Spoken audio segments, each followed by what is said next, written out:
Assez d'être trompé par l'IA, assez de laisser vos élèves sans information, car nous ouvrons la première promotion du cours Le Brésil dans la Seconde Guerre mondiale sur Academia SDG. Des cours en direct commencent le 26 mai. Scannez le QR code à l'écran ou cliquez sur le lien dans la description pour en savoir plus et vous inscrire. C'est certainement l'un des projets les plus fascinants actuellement en cours de développement en Europe de restauration d'aéronefs historiques.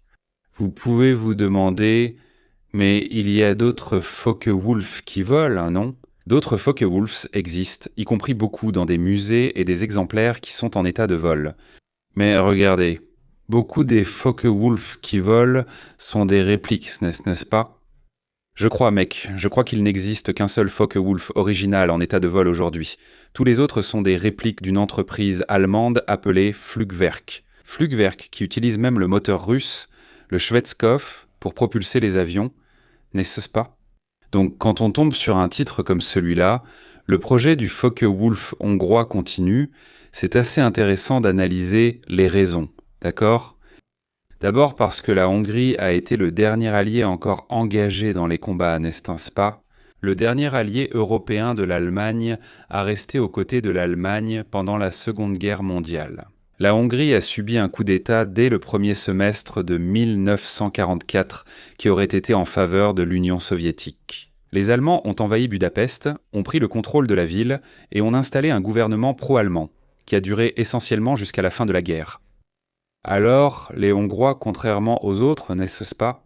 Les Bulgares, les Roumains et le reste des alliés européens de l'Allemagne ont changé de camp pendant la Seconde Guerre mondiale, d'accord? Donc, à cause de cela, les Hongrois ont fini par recevoir un lot de Focke-Wulf F8, regarde un peu, en novembre 1944, à la toute fin de la guerre. Et pour que tu comprennes comment ces Focke-Wulf se sont retrouvés dans l'armée de l'air hongroise, il faut qu'on comprenne comment l'armée de l'air hongroise s'est engagée aux côtés de la Luftwaffe avec le combat sur le front de l'Est, n'est-ce pas?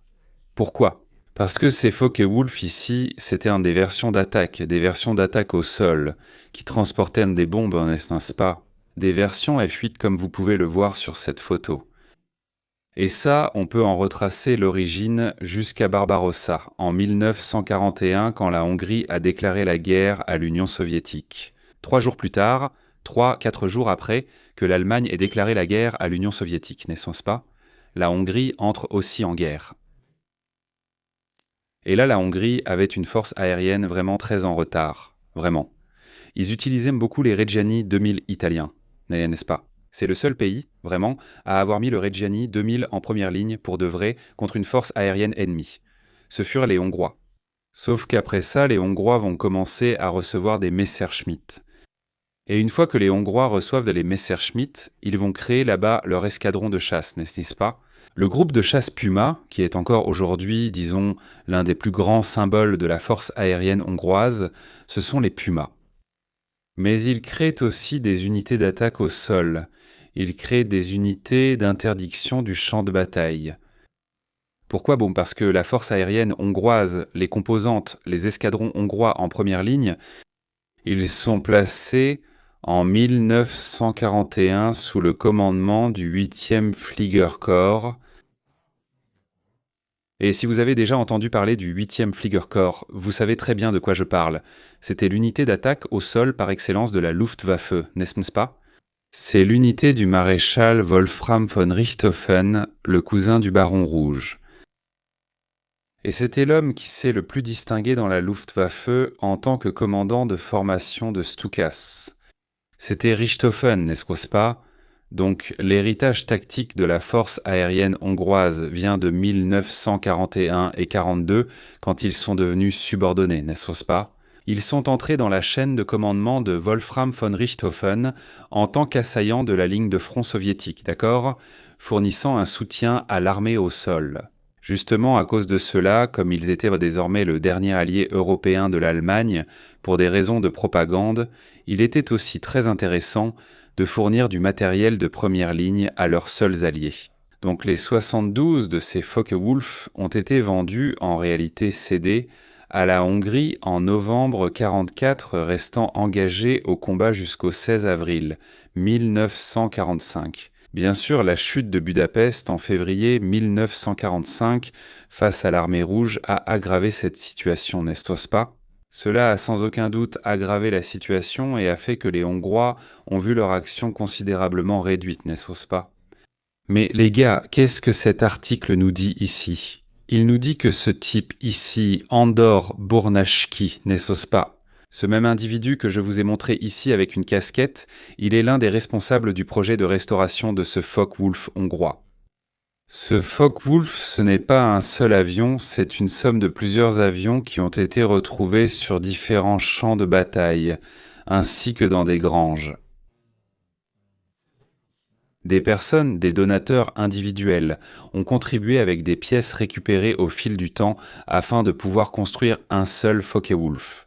Donc celui-ci, parmi les 72 Focke-Wulf hongrois originaux, c'est le dernier survivant. Il est en quelque sorte un Frankenstein de tous ces Focke-Wulf. Donc vous voyez qu'il porte cette aura d'héritage historique, tous ayant contribué avec une petite partie pour qu'au final, un seul puisse être exposé. Comme une pièce historique. Et les Hongrois, ils ne veulent tout pas simplement exposer l'avion, non. Leur objectif final, c'est de faire voler l'avion. Ils veulent leur faire voler l'avion pour pouvoir faire des démonstrations en Hongrie et en Europe, aux couleurs de l'armée de l'air hongroise. Je trouve ça intéressant. D'ailleurs, Burnacki ici, il a déjà dit qu'il a un moteur, un BMW, un moteur complet de Focke-Wulf.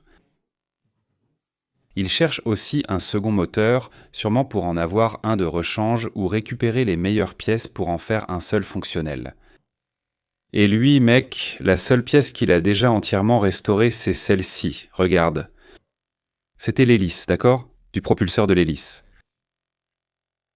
Donc l'avion est encore dans un état assez brut. Regarde, le moteur qu'il a réussi à obtenir ici.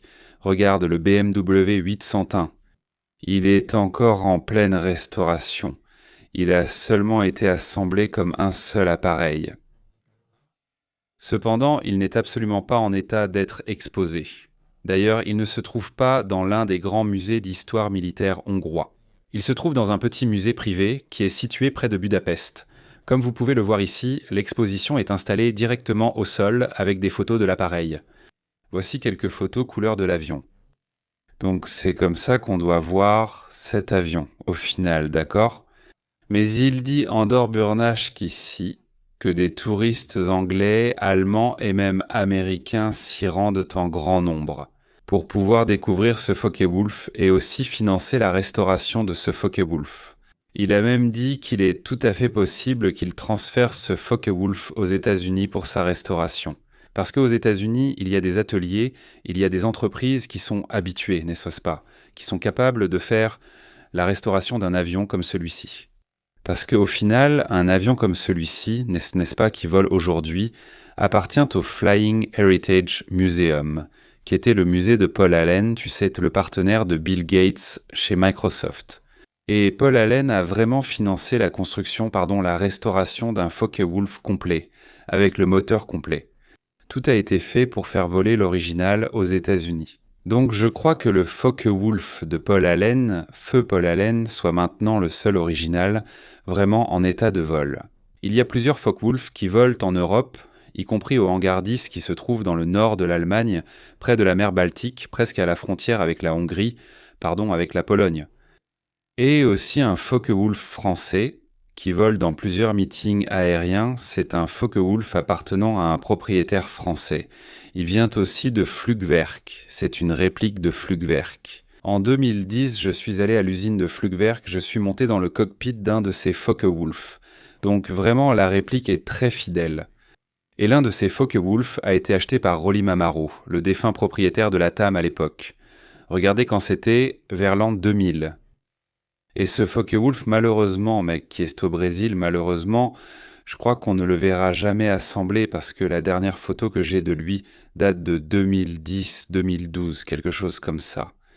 Et il est fort probable que ces pièces n'existent même plus, n'est-ce pas? Je dis ça parce que c'est ce que je pense. Sauf que, depuis que le musée de la TAM a été transféré à São Paulo et qu'on parle de transfert de collection, personne ne parle du Focke-Wulf. Tout le monde parle du Spitfire, du Messerschmitt, du Corsair, du P-47, mais personne ne parle de ce Focke-Wulf. Donc je pense que ce Focke-Wulf a déjà eu des pièces retirées, il a disparu, et aujourd'hui c'est une sorte de truc. Ce n'est plus un avion complet. D'accord? Alors, on va suivre cette restauration ici pour voir si on verra un autre Focke-Wulf original, restauré. Peut-être qu'il volera dans le ciel, embellissant les événements et aussi les salons aéronautiques en Europe, d'accord? Alors, si tu veux rester informé de plus de nouvelles comme celle-ci, reste avec nous ici dans la sala de Guerra. N'oublie pas que le 26 mai, on commence notre cours sur le Brésil. Sur la Seconde Guerre mondiale, le cours le plus complet et définitif sur ce sujet en langue portugaise. Fait partie du groupe select de la Sala de Guerra qui va apprendre tout cela du début à la fin et poser toutes ces questions en direct avec moi. Ici, scanne le QR code à l'écran ou clique sur le lien dans la description pour en savoir plus et t'inscrire.